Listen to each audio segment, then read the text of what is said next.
I'm Elle from Paul Gough Physio Rooms. Today we're going to do a video about knee replacements and what we can do before the replacement and after the replacement. We have got Melissa here today and we're going to do a couple of exercises just to make sure that our knees and all the muscles around the knee are nice and strong before we go for surgery, and then we've got the right knowledge to make sure we've got the right recovery afterwards as well. So today we're going to start off with some mini squats. Are you okay to do a few mini squats for me, Mel? Excellent.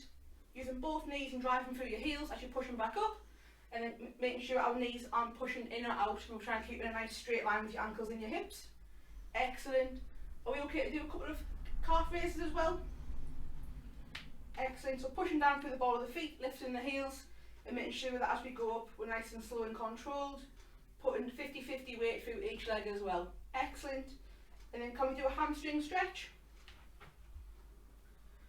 Excellent. So try to reach for those toes, pulling the toes up to yourself, and you'll feel a nice good hamstring stretch down the back of the knee, and that's what we're going to work on to try and make sure our hamstrings are nice and lengthened and nice and strong for after recovery. So we're going to also do on the heel raises and the hamstring stretch.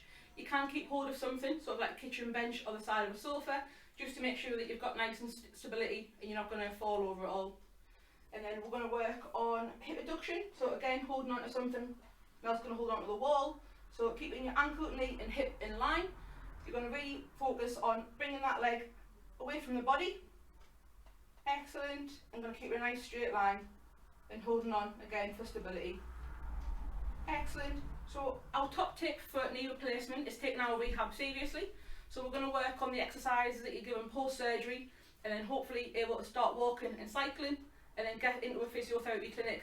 Ideally, we're here to help, and that's going to give you the best recovery after a surgery.